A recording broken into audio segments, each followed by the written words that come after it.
வணக்கம். இன்றைக்கி நான் சேனை கட்லெட் செய்ய போகிறேங்க. அதுக்கு சேனைக்கிழங்கு ஒரு 1/4 கிலோ அளவுக்கு எடுத்துக்கலாம். உருளைக்கிழங்கும் அதே அளவுக்கு எடுத்துக்கோங்க. மசால் பொடி, மிளகாய் பொடி 1 டீஸ்பூன், கரம் மசாலா 1 டீஸ்பூன், மஞ்சள் பொடி ஒரு 1/4 டீஸ்பூன் எடுத்துருக்கேங்க. கொஞ்சம் கொத்தமல்லி எடுத்திருக்கேன். பச்சை மிளகா 1 எடுத்து கட் பண்ணியிருக்கேன். கொஞ்சம் சீரகம் தாளிக்கிறதுக்கு. பெரிய வெங்காயம், ஒரு பெரிய வெங்காயம் கட் பண்ணியிருக்கேன். சின்ன சின்னதாக கட் பண்ணி வச்சுருக்கேன். இஞ்சி பூண்டு பேஸ்ட்டு 1 டீஸ்பூன். இது போக நமக்கு கார்ன்ஃப்ளவரும் பிரெட் க்ரம்ஸும் வேணும். முதல்ல இந்த சேனையை சுத்தம் பண்ணிவிட்டு துருவி வச்சுக்கலாங்க. நான் காமிக்கிறேன். உருளைக்கிழங்கை வேக வச்சு எடுத்துக்கலாம். இந்த மாதிரி துருவி இருக்கீங்க. கொஞ்சமாக உப்பு போட்டு கொஞ்சம் நேரம் இருக்கட்டும். கொஞ்சம் இந்த தண்ணி எல்லாம் விடும். நம்ம இது பிழிஞ்சு எடுக்கணும். பாருங்கள், சேனைக்கிழங்கு துருவி உப்பு போட்டு வச்சுருக்கேன். ஒரு 15 நிமிஷம் ஆச்சு. கொஞ்சம் தண்ணி விட்டுருக்கு பாருங்கள். இதை நாம் தண்ணியை பிழிஞ்சு எடுக்கணும். கையில் பிழிஞ்சிடாதீங்க, கை அரிக்க ஆரம்பிச்சிடும். கையில் பிழிறாங்க, க்ளவுஸ் போட்டுக்கோங்க. ஃப்ரெஷ்ஷாக இருக்க சேனைக்கிழங்குல செய்யாதீங்க, கொஞ்சம் ட்ரை ஆகட்டும். பாருங்கள், இந்த மாதிரி பிழிஞ்சு எடுத்துக்கலாம். ட்ரையாக வேணும் நமக்கு.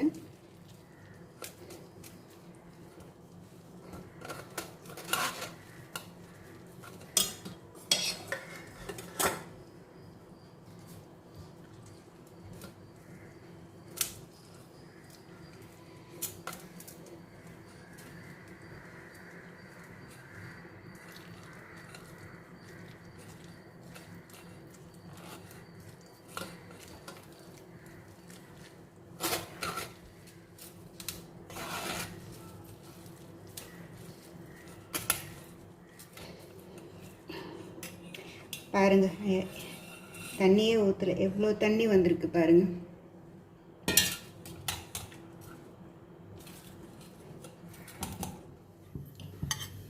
பாருங்கள், 2 உருளைக்கிழங்கும் வேக வச்சு எடுத்து இந்த மாதிரி மேஷ் பண்ணி வச்சுருக்கேன். இப்போ ஒரு கடாயில் ஒரு 2 டீஸ்பூன் எண்ணெய் ஊற்றிருக்கேங்க.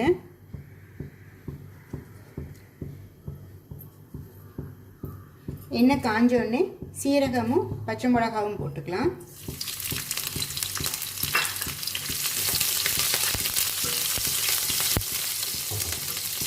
கட் பண்ணி வச்சுருக்க வெங்காயம் சேர்த்துக்கலாங்க.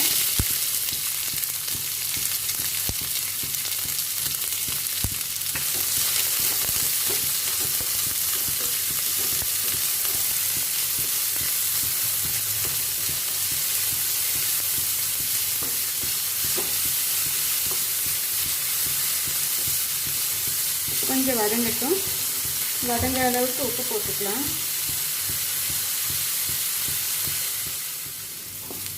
இப்போ இஞ்சி பூண்டு பேஸ்ட் ஆட் பண்ணிக்கலாம்.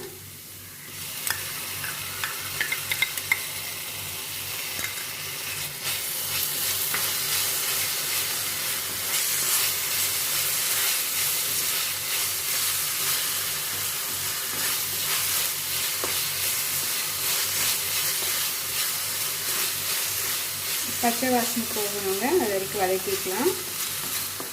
ஸ்பைஸ் பவுடர்ஸ் இருக்குல்லைங்க, கரம் மசாலா அண்ட் மிளகாய் பொடி, கொஞ்சம் மஞ்சள் பொடி போட்டுக்கலாம்.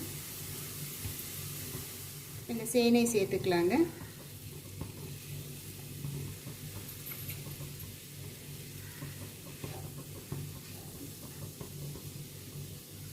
இது நல்லா அந்த பச்சை வாசனை போகிற வரைக்கும் நல்லா வதக்கிக்கலாம். உதிர்ந்து வரணும், அது வரைக்கும் நல்லா வதக்கிக்கலாம். பாருங்கள், இந்த அளவுக்கு வரணும். உப்பு செக் பண்ணி பார்த்துக்கோங்க. நம்ம அப்போதே கம்மியாக தான் போட்டோம். காரமும் பார்த்துக்கோங்க, காரம் எவ்வளோ வேணுமோ அதுக்கேற்ற அளவு போட்டுக்கோங்க. இப்போ இந்த உருளைக்கிழங்கு ஆட் பண்ணிக்கலாம்.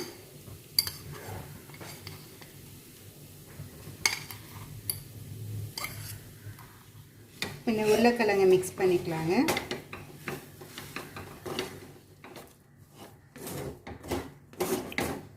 பாருங்கள், நல்லா மிக்ஸ் பண்ணிட்டேன்.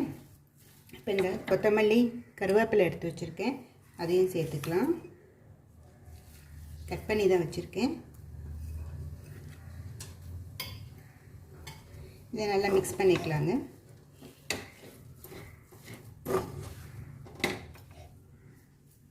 இப்போ இது நல்லா ஆறட்டுங்க. ஆறுனதுக்கப்புறம் நாம் கட்லெட் செய்யலாம். பாருங்கள், இந்த மாதிரி உருண்டைகளாக பிடிச்சி வச்சுருக்கேன். இதுக்கு ஒரு 10 நிமிஷம் அப்படியே இருக்கட்டும். 2 டேபிள் ஸ்பூன் கார்ன்ஃப்ளவர் எடுத்துருக்கேங்க. கார்ன்ஃப்ளவர் இல்லாட்டினா மைதா எடுத்துக்கோங்க. மைதா இந்த மாதிரி கொஞ்சமாக தண்ணி ஊற்றி கலந்து வச்சுக்கலாம். ஒரு 3 பிரெட் ஸ்லைஸை இந்த மாதிரி பொடி பண்ணி வச்சுருக்கேன், அதை எடுத்துக்கலாம்.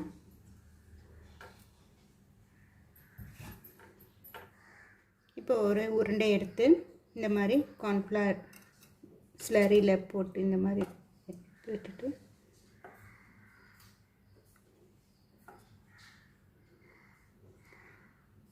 இதில் போட்டுடலாம். இந்த மாதிரி உருண்டைகளை இப்படி ரோல் பண்ணிவிட்டு ஜென்டிலாக ப்ரெஸ் பண்ணணும். ப்ரெஸ் பண்ணிவிட்டு சைடில் இந்த மாதிரி ரோல் பண்ணலாம்.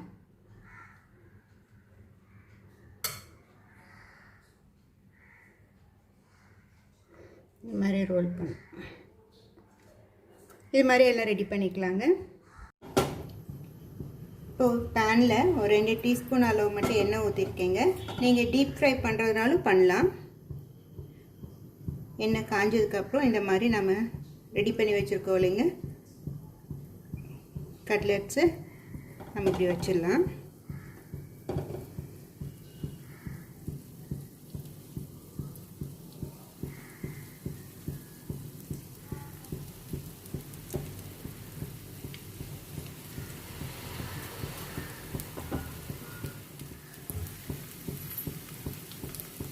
ஒரு பக்கம் வெந்ததுக்கப்புறம் நம்ம திருப்பி போடலாம்.